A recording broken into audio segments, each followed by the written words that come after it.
Encounter is brought to you by the Broome County Council of Churches, where we connect compassion with needs as we inspire growth with dignity. You'll find us in special places throughout the community. For those who remain hungry, we provide meals. For those who are challenged, we build wheelchair ramps. We comfort those who are ill, minister to those who are confined, and we remain an advocate for change and understanding on behalf of every element of our community. Connect and inspire. Encounter the Broome County Council of Churches. Friends, greetings and welcome to the Encounter program sponsored by the Broome County Council of Churches. I'm your host today, Mark Kimpland, the pastor at the Endwell United Methodist Church. I am going to dive right into this program because I'm so excited about making this happen here today.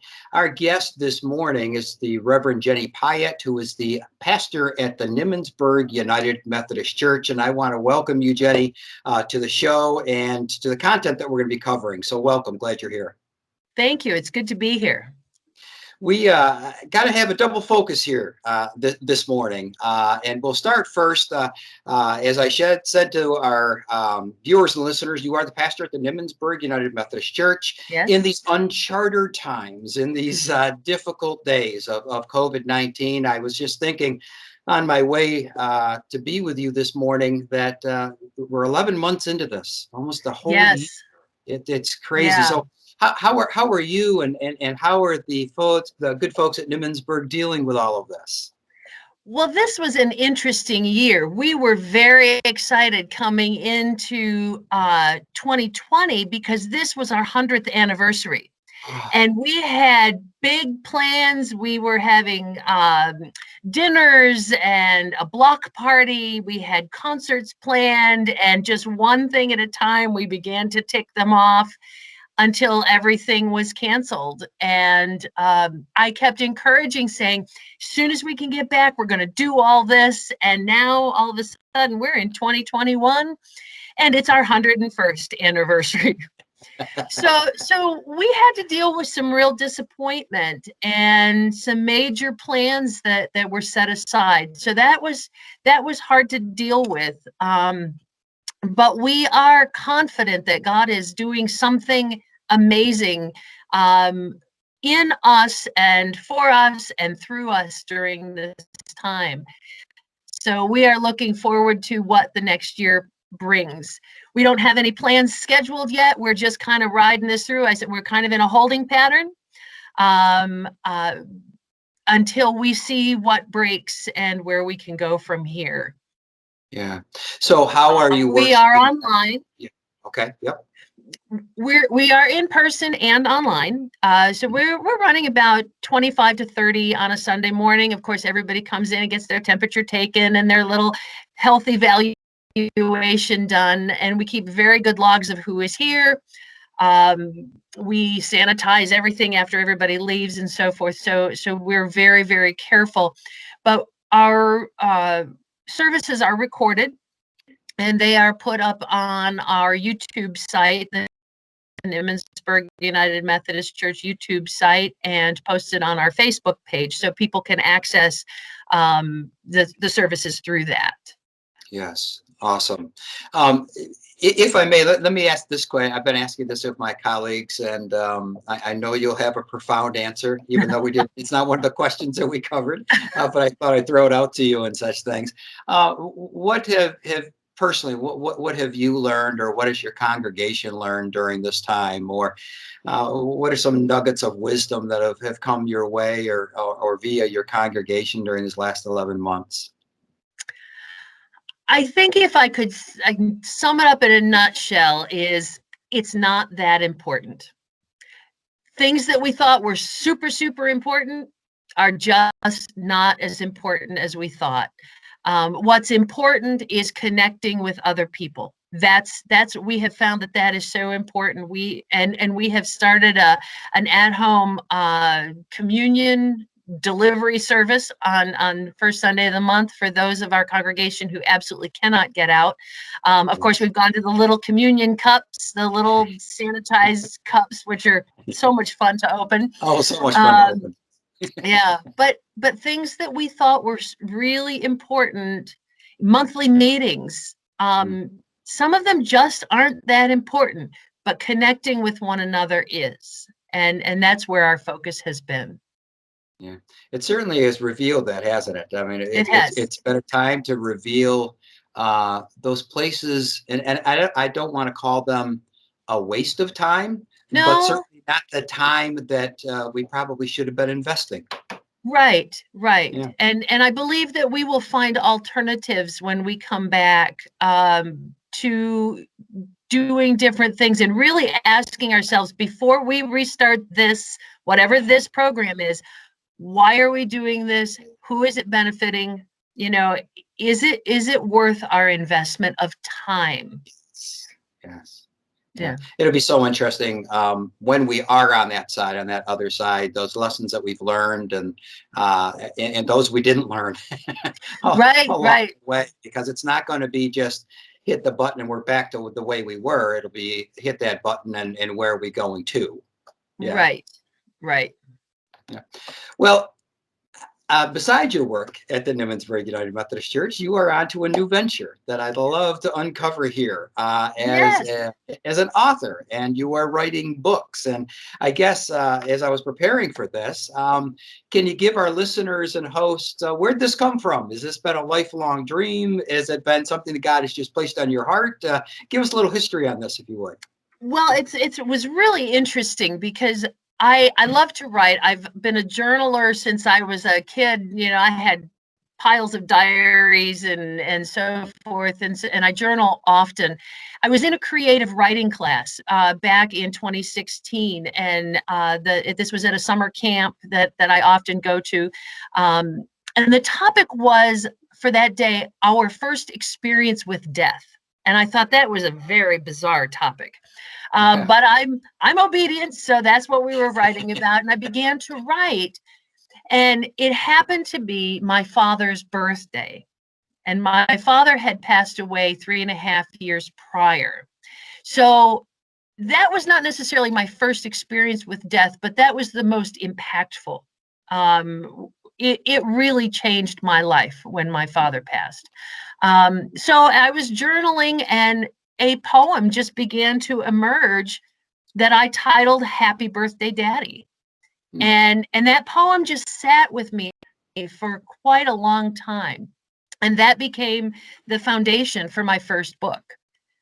The second book actually came out of a conversation with somebody that I was just counseling with and kind of sitting with as she was really hurting over a situation in life. And she kept asking me, can I talk to my mom? I just need to talk to my mom. If I could talk to her one more time. And without a lot of thought, I said, well, sure, you can talk to her. But that question sat with me for a while, and I began to wonder, how do we do that? How do we talk to those who have gone on? And I began to journal about that and how I talked to my father. And the second book, Daddy, Can We Talk, came out of that conversation. The third book was really, it's kind of a tribute to the Compassionate Friends ministry, which has become very near and dear to my heart. I myself have never lost a child, but I have connected through the Nimmonsburg United Methodist Church with Compassionate Friends who meets here regularly. And so the third book is really a knockoff of the first, but it really has to do with folks who have lost children or grandchildren. And how do you celebrate their birthday? What do you do on that day? Right. And then the fourth book, I was just in the middle of publishing details and contracts during the holidays, and I needed a break. So I sat down again to journal, because that's what I do to relieve stress and process my thoughts. And the fourth book, Merry Christmas, Daddy, was born out of that. Wow. Wow.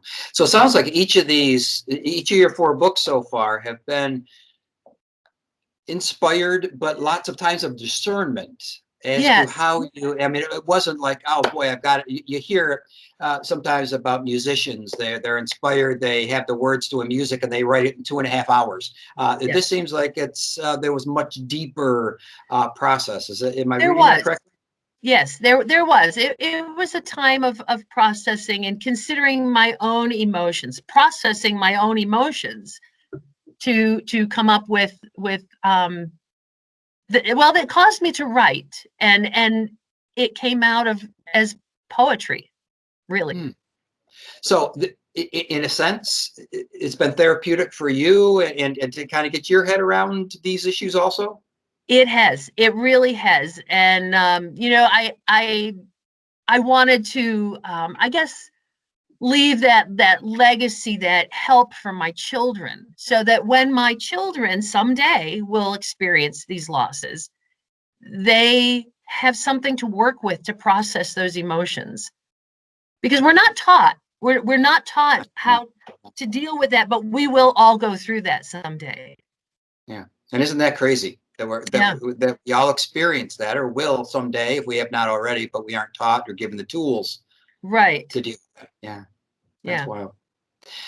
Friends, our guest this morning is the Reverend Jenni Piatt, the pastor at the Nimmonsburg United Methodist Church and author of 4 books. And I guess my next area or question is, and I was trying to answer this before this time together. Are these children's books / adult books, or are they a little of both? I'd be interested in your concept of that.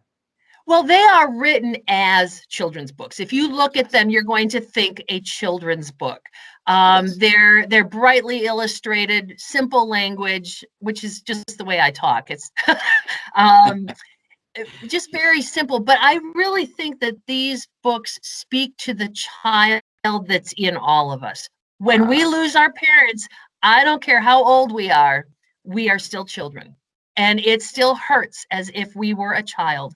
And we want to celebrate our memories just like we did when we were children. It throws us back there. So I guess they're really books for the child in all of us. That's a To great quote way of a putting that. old Yeah. cliche. Yeah. Yes. That's a great way of putting it.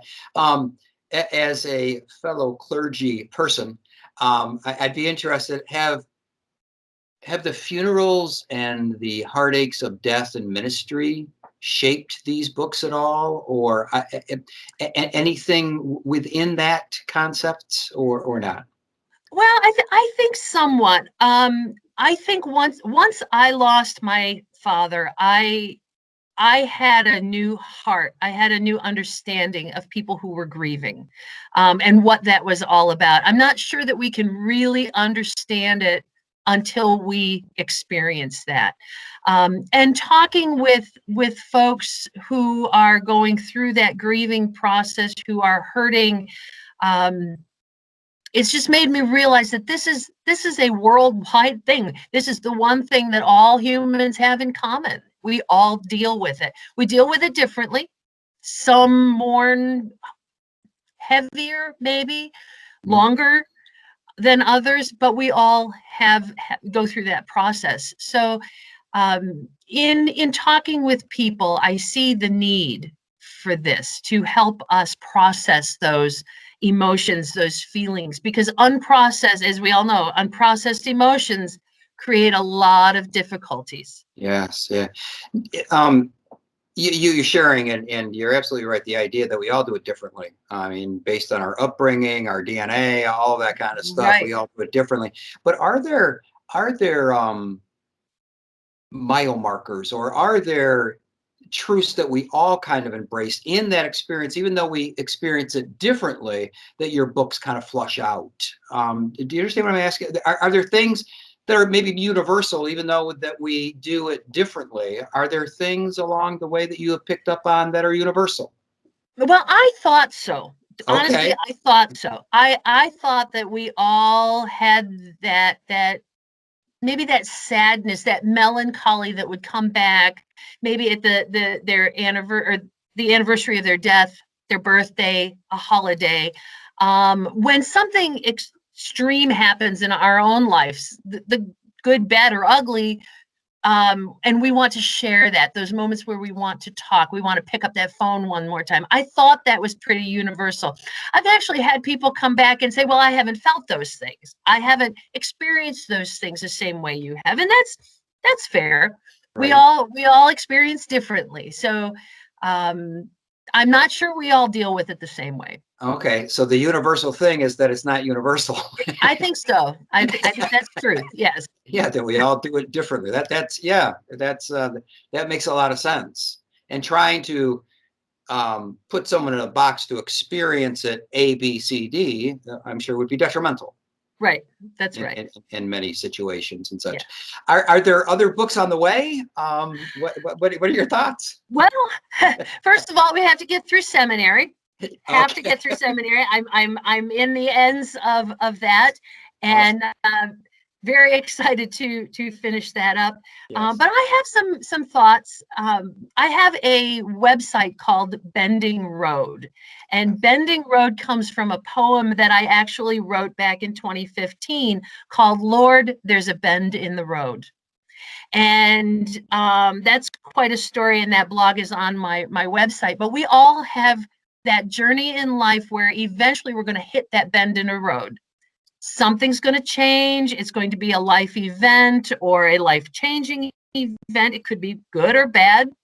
But when we hit that bend in the road, we don't always know where to go or how to proceed. And when we walk that bend with God, who's always willing to walk with us if we want, Mhm. it makes that bend so much more manageable. So what I'd like to do, and I've kind of started this, is put together a devotional series, a 365-day devotional series based on that Bend in the Road poem and some other writings that I have. Wow. So I'm hoping to look at that, but that I gotta finish seminary first. And will that be done in 2021 here? It will. It Okay. will. Yeah, Another bend in the road, right? that's right. That's right. Now, Yeah. so that is your website. Well, what else is on? How do people get to that website? Can you share that? You again? can go to bendingroad.weebly, that's weebly.com, bendingroad.weebly.com. And you can find my blog post, my writings. You can order books on that site. I also have a Facebook page called Bending Road that you can check out.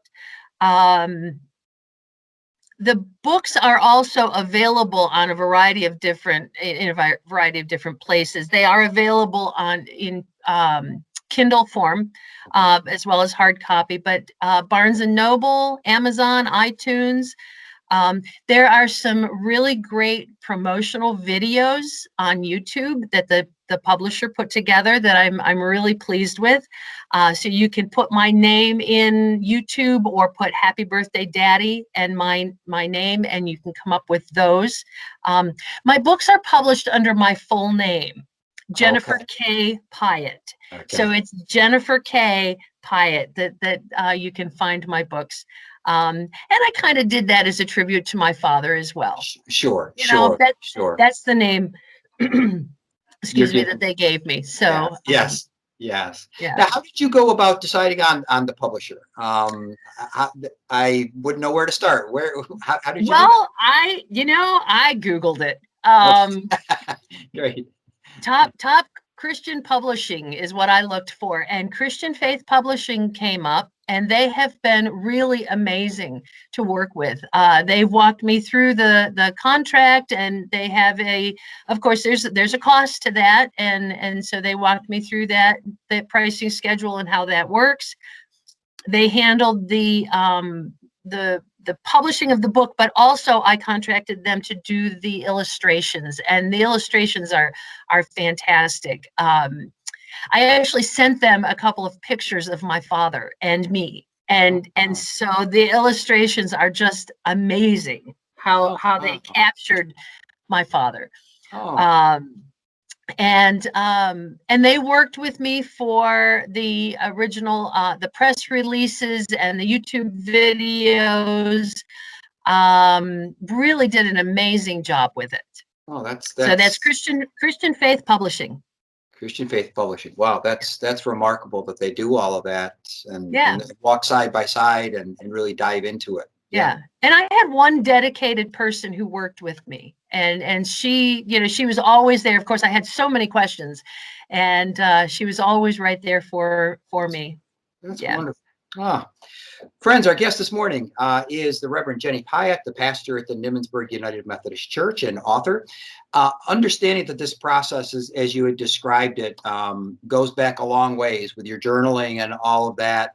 But it's been, are you saying that it's been really kind of 4 years or so, or how long has that been since, hey, I'm going to put pen to paper and I'm going to make this decision to do this? How long of a process has that been? It took, I'm thinking it took a year between the time where I really decided and started researching publishers to the time I actually had the book in my hand, that first book. So it was about a year. Okay. Yeah. Okay. I'm thrilled for you. I can see the passion and the spirit that your spirit lights up when you talk about this. Yeah. So I guess, how have you changed? What have you learned through all of this process? This isn't that what everybody does. You've chosen this and have been blessed by it. So what's been that transformation inside of you through all of this, or those ahas or revelations, wherever you want to take that? Yeah, I think the most amazing part is how God has shown me that my ministry is beyond what I think it is. It's beyond Sunday morning, which is really important, and I love that. But it's beyond teaching a Bible study. It's in writing. It's in just sharing with somebody. It's in hearing other people, and to be able to hand somebody a book and say, just sit with this, just read it over and sit with it, and to watch God work in them through that is just, it's just amazing what God can do through a little poem that I wrote at a summer camp. Amazing. Yeah. And that almost kind of comes full circle, because we started our conversation here talking about those things in the church that aren't really as important as we thought, that there are things bigger outside of the paradigms in which we've been taught to live within. So that almost kind of goes hand in hand with that. Yeah, it does. That connecting with people is so important. Listening to people and really hearing each other. I think back to what we've learned during COVID is, that need to be present for one another. Yes. Yeah. And especially now, I can't help but thinking that just the themes of your book, their content and such things, especially in this time of COVID, in isolation, and if you thought kind of through that also, as to with kids, and you can't go see their grandparents or whatever, has that kind of played into all this also? Yeah, the reality that, well, we just recently lost a member of our congregation, a long time member, sweet dear lady. And when I got the news that she had passed, I suddenly realized that I felt robbed. I didn't get to sit with her in her last days. I didn't get to be there for her. I wouldn't be able to do a funeral for her. The family's choosing not to do that, which I understand. But I just kind of felt robbed of that. And I thought, if I feel this way, how are other people? How are the family members feeling? Yes.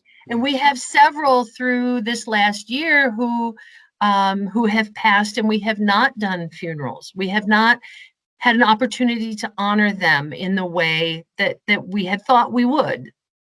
So that I'm wondering what the lasting effects of that is going to be. I don't think we will know that maybe for a year, 2 years down the road. But I think there's going to be a real need to minister to those who lost family members through COVID and were not able to have the funerals and the visitation and the honoring that they thought that they would. Yes. And especially, I'm thinking of even my 5 grandkids that range from 9 years old to 3-year-olds, how they process.